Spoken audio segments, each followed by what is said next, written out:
인도네시아 축구 국가대표팀의 월드컵 예선 승률. 최근 12경기 중 단 3경기 승리. 피파 랭킹 150위권을 벗어나지 못하는 동남아시아의 만년약체. 국제 스포츠 분석 전문가들은 인도네시아를 두고 이렇게 평가했습니다. 그런데 이상한 일이 벌어졌습니다. 2023년 단 한 명의 한국인 감독이 부임한 뒤 인도네시아는 사우디아라비아를 2대0으로 격파했습니다. 아시아 축구 강호를 상대로 한 역사적 승리였죠. 전국이 환호했고 거리는 축제의 도가니였습니다. 하지만 그로부터 1년도 채 지나지 않아 그 감독은 해임되었습니다. 새로운 전술이 필요하다는 협회의 발표와 함께 유럽 명문 출신 감독이 새롭게 부임했죠. 사람들은 환호했습니다. 이제 진짜 세계적인 감독이 왔다고 말이죠. 그런데 그 이후 인도네시아 축구는 무너지기 시작했습니다. 월드컵 예선 사우디전 0대1 참패. 오픈 플레이에서 단 한 번의 유효 슈팅도 만들지 못한 채 인도네시아는 철저히 짓밟혔습니다. 경기가 끝난 뒤 온라인 커뮤니티에는 한 문장이 도배되기 시작했습니다. 신태용을 다시 데려와라. 한국인 감독이 떠난 뒤 사람들은 비로소 깨달았습니다. 그가 남긴 것은 단순한 전술이 아니라 정신이었다는 것을. 규율과 헌신, 그리고 프로페셔널리즘이라는 이름의 철학이었다는 것을 말이죠. 하지만 그걸 깨달았을 때는 이미 너무 늦어버렸습니다. 지금 이곳은 인도네시아 자카르타 한 축구팬이 조용히 편지를 쓰고 있는 작은 카페입니다. 그는 한국인 감독에게 보낼 편지를 쓰며 눈물을 삼키고 있습니다. 과연 그 편지에는 어떤 이야기가 담겨 있을까요? 그 이야기 지금 바로 시작합니다. 저는 라만이라고 합니다. 인도네시아 자카르타에서 태어나 자란 그냥 평범한 축구팬이죠. 어렸을 때부터 축구를 너무 좋아해서 주말마다 친구들이랑 동네 운동장에서 공을 찼어요. 인도네시아 국가대표팀 경기가 있는 날이면 온 가족이 텔레비전 앞에 모여 앉았죠. 하지만 솔직히 말하면 우리 팀을 응원하는 건 언제나 고통스러운 일이었습니다. 거의 매번 졌거든요.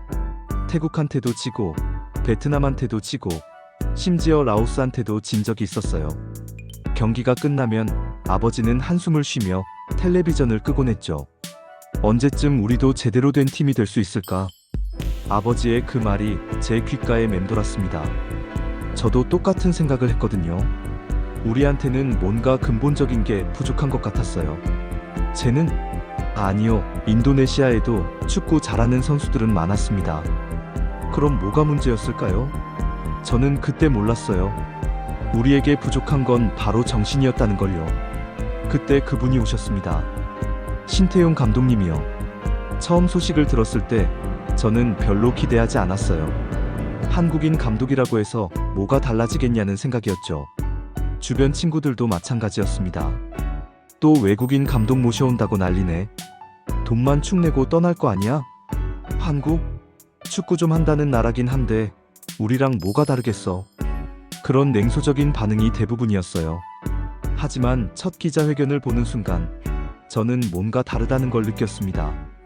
감독님은 화려한 말을 하지 않으셨어요. 그저 담담하게 말씀하셨죠. 저는 여러분께 기적을 약속하지 않습니다. 하지만 한 가지는 약속할 수 있어요. 우리 선수들이 필드 위에서 최선을 다하게 만들겠습니다. 그것만큼은 반드시요. 그 눈빛이 달랐어요.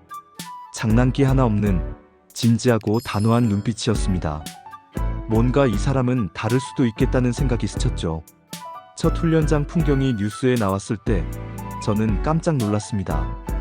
감독님은 훈련 시작 시간보다 30분 일찍 나와 계셨어요. 그리고 선수들이 하나둘씩 도착할 때마다 시계를 확인하며 기록을 했죠. 훈련 시작 시간에 딱 한 명, 5분 늦게 도착한 선수가 있었습니다. 왜 늦었죠? 죄송합니다, 감독님. 교통이. 이유는 듣지 않겠습니다. 다음부터는 시간을 지켜주세요. 프로 선수라면 당연한 겁니다. 그 선수는 주전이었어요. 팀에서 가장 인기 많은 공격수였죠. 하지만 감독님은 그를 그날 훈련에서 완전히 배제시켰습니다. 벤치에도 앉지 못하게 하고 그냥 지켜보기만 하게 했어요. 온라인 커뮤니티는 난리가 났습니다. 뭐 저런 감독이 다 있어? 5분 늦었다고 저렇게 해? 외국인 주제에 너무 나간 거 아니야? 하지만 다음날 모든 선수가 30분 일찍 훈련장에 도착했습니다. 단 한 명도 빠짐없이요. 그때 저는 알았어요. 이 사람은 진짜라는 걸요. 훈련 방식도 달랐습니다. 감독님은 선수들에게 끊임없이 세세한 부분을 지적했어요. 패스 각도, 발의 위치, 시선 처리, 공을 받기 전의 움직임까지 하나하나 놓치지 않았죠. 축구는 디테일의 스포츠입니다. 여러분이 생각하는 작은 습관 하나하나가 경기 결과를 바꿀 수 있어요. 처음에는 선수들도 불만이 많았던 것 같아요. 너무 간섭이 심하다고 생각했나 봅니다.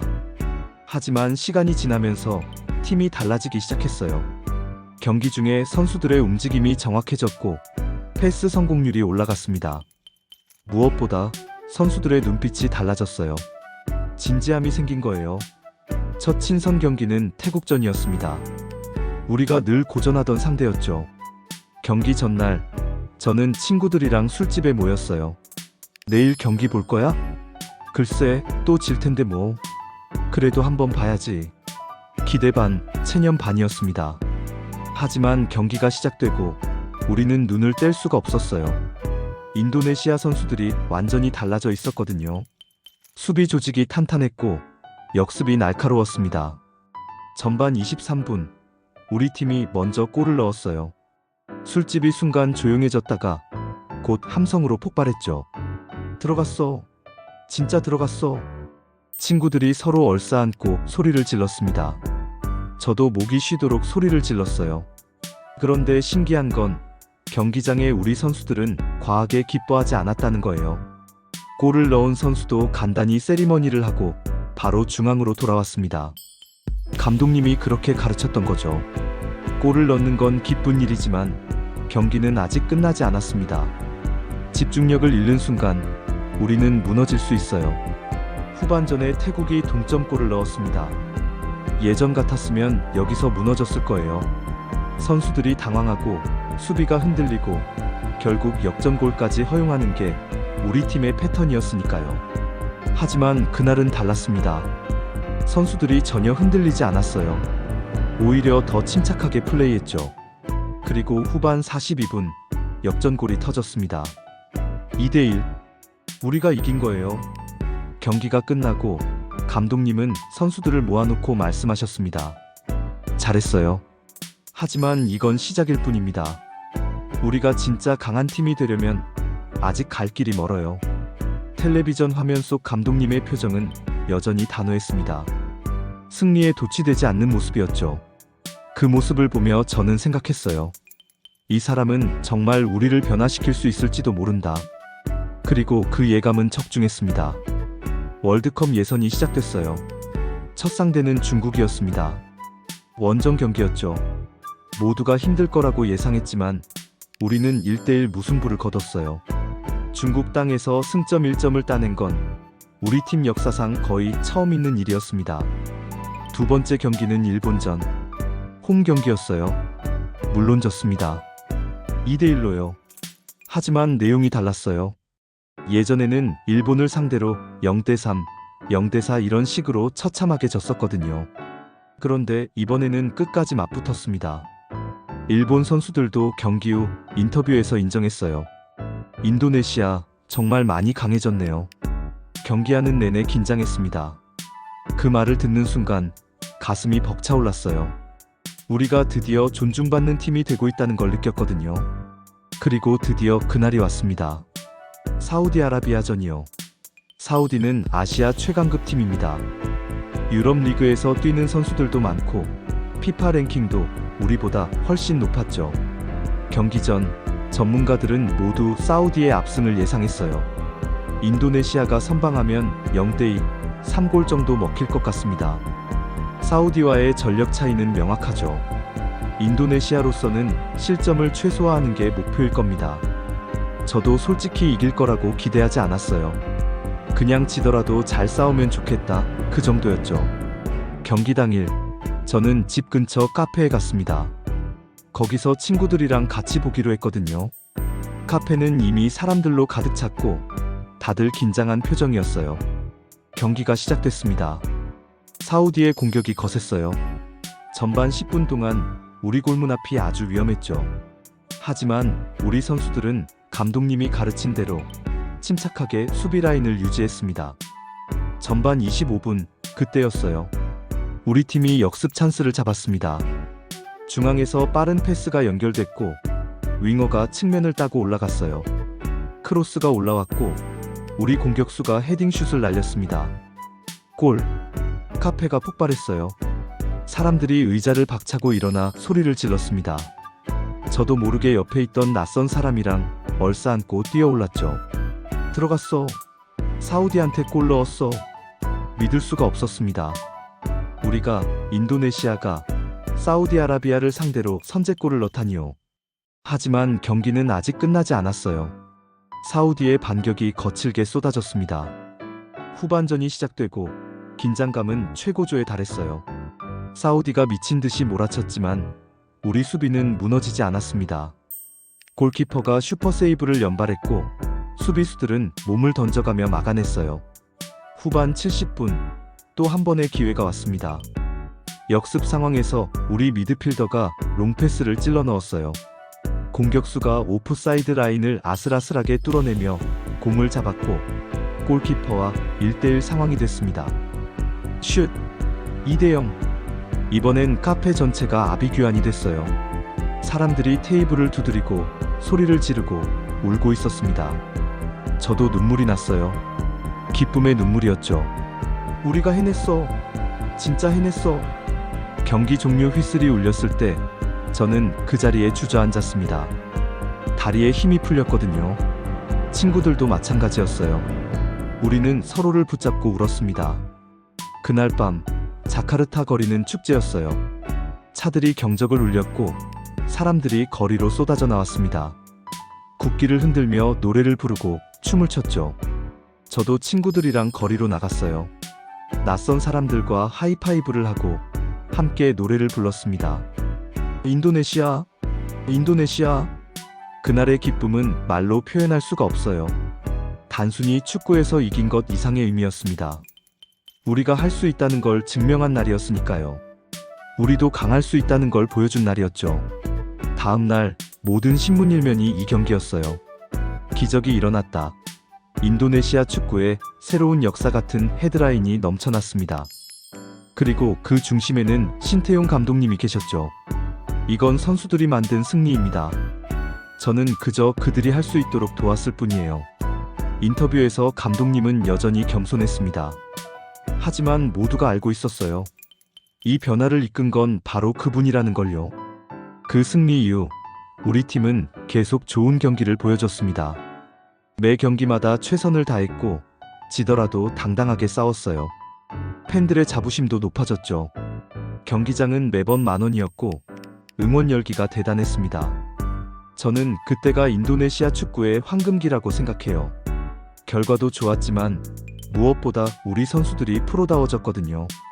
경기장 안팎에서 규율을 지켰고 훈련에 최선을 다했습니다. 감독님이 심어준 정신이 팀 전체에 스며든 거예요. 하지만 세상 일이 그렇듯 좋은 시간은 영원하지 않았습니다. 시즌 중반쯤이었나요? 어웨이에서 호주한테 0대3으로 진 경기가 있었어요. 사실 호주는 아시아 최강팀 중 하나잖아요. 지는 게 이상한 일은 아니었죠. 하지만 일부 언론과 팬들은 달랐습니다. 0대3? 이게 뭐야? 사우디전은 그냥 운이었나? 외국인 감독 데려왔다고 달라지는 거 없네. 온라인 커뮤니티에 비난 글이 올라오기 시작했어요. 감독님의 전술을 비판하고 선수 기용을 문제 삼았습니다. 심지어 한국인이라는 이유로 인신공격을 하는 사람들도 있었어요. 한국 사람이 우리 축구를 뭘 안다고. 그냥 돈 벌러 온 거 아냐? 그런 글들을 볼 때마다 화가 났습니다. 감독님이 우리 팀을 위해 얼마나 헌신했는데 한두 번 진 거 가지고 저렇게 말하다니요. 하지만 저는 그때 아무 말도 하지 못했어요. 그냥 침묵했죠. 지금 생각하면 그게 제일 후회돼요. 그때 제가 목소리를 냈어야 했는데, 감독님을 지켜드렸어야 했는데. 비난은 점점 거세졌습니다. 다음 경기에서도 지자 협회에 항해 전화가 빗발쳤대요. 경기장에 온 일부 팬들은 감독님을 향해 야유를 보냈습니다. 그 모습을 보며 가슴이 아팠어요. 우리를 이만큼 끌어올린 사람한테 어떻게 저럴 수 있을까요? 몇 번 졌다고 그간의 공을 다 잊어버리다니. 그리고 그날이 왔습니다. 아무런 예고도 없었어요. 뉴스를 통해 갑자기 발표됐죠. 인도네시아 축구협회는 신태용 감독과의 계약을 해지하기로 결정했습니다. 협회 회장이 기자회견에서 말했어요. 우리는 새로운 방향이 필요하다고 판단했습니다. 팀의 발전을 위해 어려운 결정을 내렸어요. 텔레비전 화면을 멍하니 바라봤습니다. 믿을 수가 없었어요. 아니, 믿고 싶지 않았죠. 우리를 여기까지 이끈 분을 이렇게 보낸다고요? 마지막 기자회견에서 감독님은 담담하게 말씀하셨습니다. 인도네시아에서의 시간은 제게 소중한 경험이었습니다. 선수들과 팬 여러분께 감사드려요. 앞으로도 인도네시아 축구가 발전하길 바랍니다. 그리고 깊게 고개를 숙여 인사하셨죠.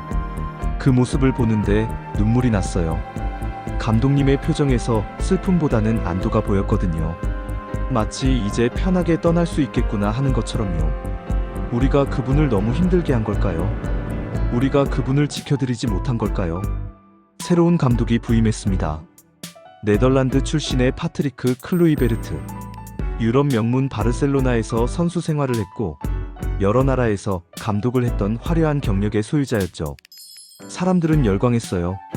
와, 바르셀로나 출신이래. 이번엔 진짜 세계적인 감독이 왔네. 신태용보다 훨씬 나을 거야. 기자회견에서 클루이베르트 감독은 자신감 넘치게 말했습니다. 저는 인도네시아를 아시아 최고의 팀으로 만들겠습니다. 제 철학을 심어주면 분명 강해질 수 있어요. 저도 기대를 안 한 건 아니었어요. 그래도 한번 믿어보자. 새로운 시작이니까. 그렇게 생각했죠. 첫 훈련이 시작됐습니다. 클루이베르트 감독은 신태용 감독님과는 완전히 달랐어요. 훈련 시간도 들쭉날쭉했고 선수들에 대한 관리도 느슨했습니다. 너무 빡빡하게 하면 선수들이 지쳐요. 자유로운 분위기에서 창의력이 나옵니다. 그게 클루이베르트의 철학이었대요. 처음에는 선수들도 좋아하는 것 같았어요. 규율이 느슨해지니까 편했을 테니까요. 하지만 문제는 경기에서 드러났습니다. 첫 친선 경기는 말레이시아전이었어요. 우리가 늘 이기던 상대였죠. 그런데 경기 내내 팀이 삐걱거렸습니다. 수비 라인이 흔들렸고 패스도 엉망이었어요. 선수들이 제각각 움직였죠. 1대1 무승부. 말레이시아를 상대로요. 경기가 끝나고 카페에 있던 사람들은 다들 어리둥절한 표정이었습니다. 뭐야, 우리 팀 왜 저래? 말레이시아한테도 못 이기네. 다음 경기는 더 심했어요. 태국한테 0대2로 졌습니다. 그냥 진 게 아니라 완전히 밀렸어요. 슈팅 숫자도 절반밖에 안 됐고 점유율도 형편없었습니다. 온라인 커뮤니티가 다시 난리가 났어요. 그런데 이번엔 분위기가 달랐습니다. 신태용 감독 때가 더 나았네. 왜 내보낸 거야 대체? 클루이베르트 이름값만 비싼 거 아냐? 저도 그렇게 생각했어요. 신태용 감독님이 만들어 놓은 팀이 무너지고 있었거든요. 규율이 사라지고 정신이 흐트러졌습니다. 선수들의 눈빛도 예전 같지 않았어요. 그리고 드디어 최악의 날이 왔습니다. 월드컵 예선 4차전, 사우디아라비아전이었어요. 이번에는 원정이었습니다. 경기 전부터 불안했어요. 팀 상태가 영 좋지 않았거든요. 하지만 그래도 기대는 했죠. 예전에 이긴 적이 있으니까 이번에도 잘할 수 있지 않을까 하고요. 경기는 재앙이었습니다. 전반전부터 사우디가 일방적으로 몰아쳤어요. 우리 수비는 종이장처럼 찢어졌습니다. 전반 15분 첫 실점, 28분 두 번째 실점, 40분 세 번째 실점. 전반전만 0대3이었어요. 저는 텔레비전 앞에서 고개를 떨구고 있었습니다. 친구들도 말이 없었어요. 뭐라 할 말이 없었죠? 후반전은 더 비참했습니다. 추가 실점이 이어졌고 우리는 단 한 번의 제대로 된 공격 기회도 만들지 못했어요. 최종 스코어는 0대5. 완패였습니다. 아니, 학살이었죠. 경기가 끝나고 저는 그대로 소파에 누워버렸어요. 천장을 멍하니 바라봤습니다. 이게 정말 우리 팀이 맞나 싶었거든요. 불과 몇 달 전만 해도 사우디를 2대 0으로 이긴 팀이었는데 온라인 커뮤니티는 완전히 뒤집어졌습니다. 신태용을 다시 데려와. 협회는 뭐 했어? 왜 그분을 내보낸 거야? 클루이베르트 당장 해임해라.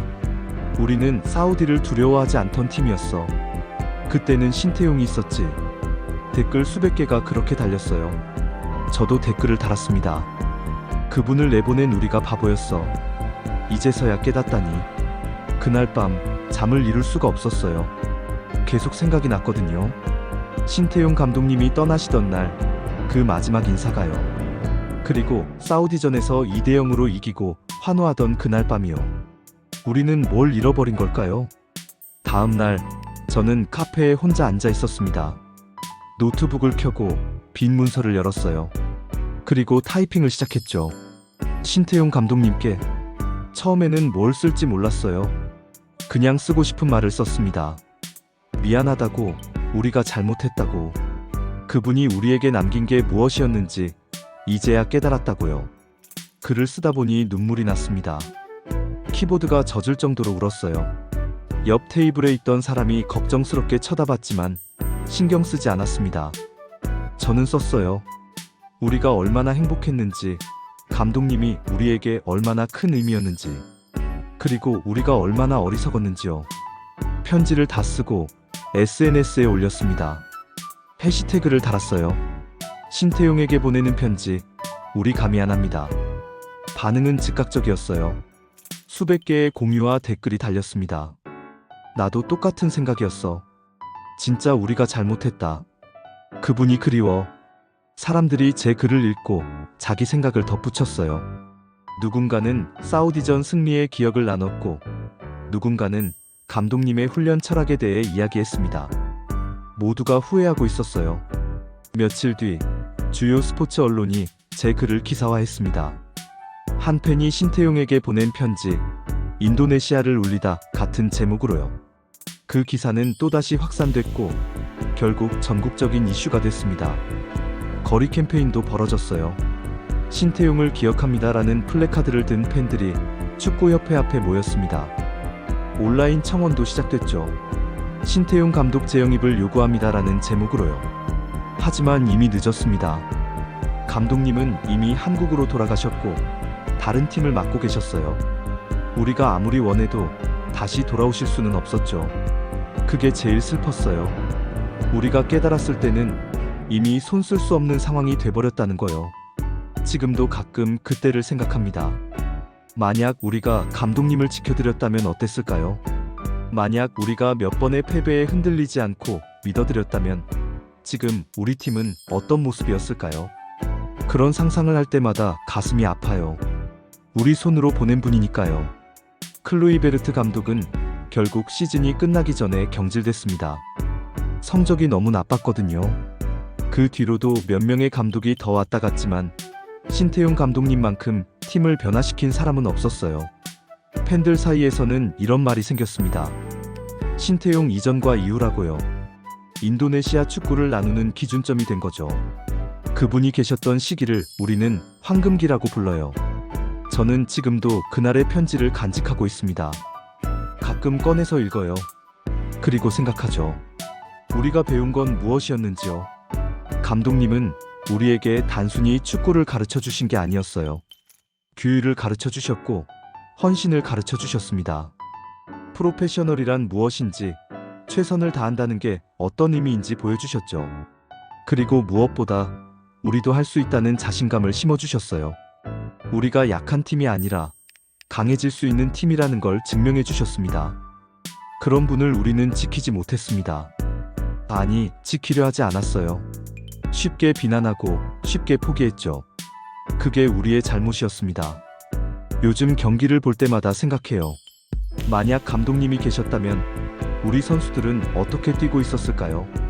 아마 지금보다 훨씬 나았겠죠. 규율이 있고 조직적이고 강한 팀이었을 거예요. 하지만 후회해도 소용없습니다. 시간은 되돌릴 수 없으니까요. 우리가 할 수 있는 건 이 경험에서 배우는 것뿐이죠. 진짜 리더십이 무엇인지, 진짜 헌신이 무엇인지, 그리고 그런 사람을 알아보고 지켜내는 게 얼마나 중요한지요. 저는 지금도 가끔 감독님의 인터뷰 영상을 찾아봅니다. 유튜브에 올라와 있거든요. 훈련장에서 선수들을 지도하시는 모습, 경기 후 인터뷰하시는 모습들이요. 그 영상들을 보면서 생각해요.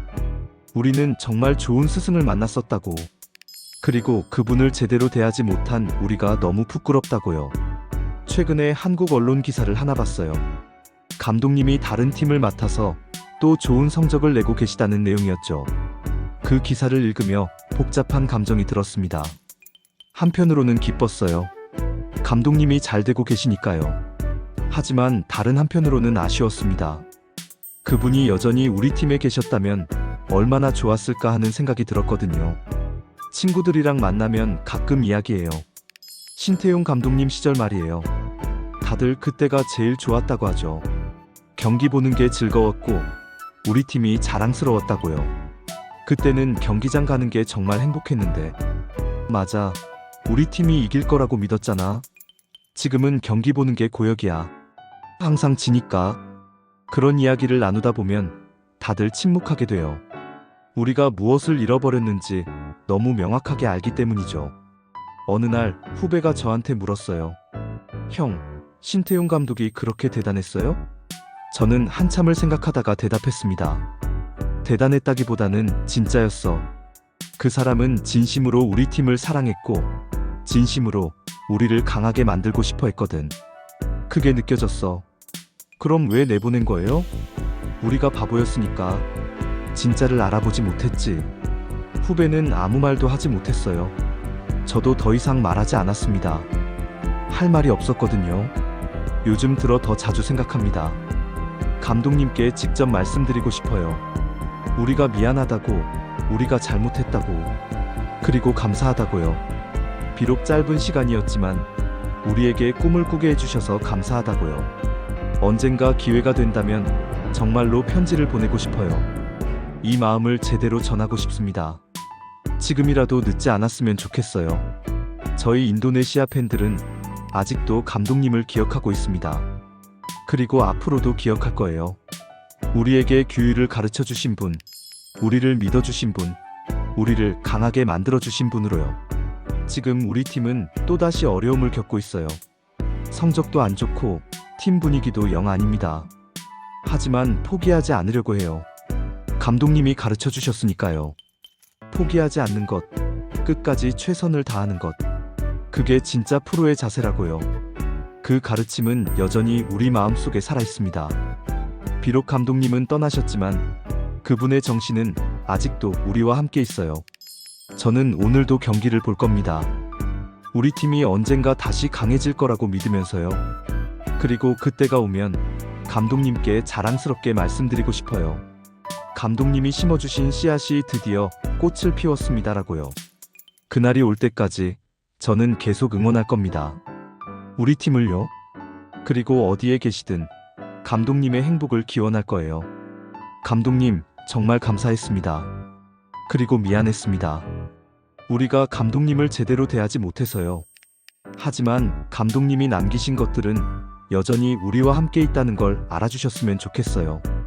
한국인이지만 우리에게 진짜 축구를 가르쳐준 첫 번째 스승. 신심과 규율은 국적을 초월한다는 걸 보여주신 분. 신태용 감독님, 인도네시아가 아직 감독님을 기억하고 있습니다. 그리고 앞으로도 영원히 기억할 것입니다.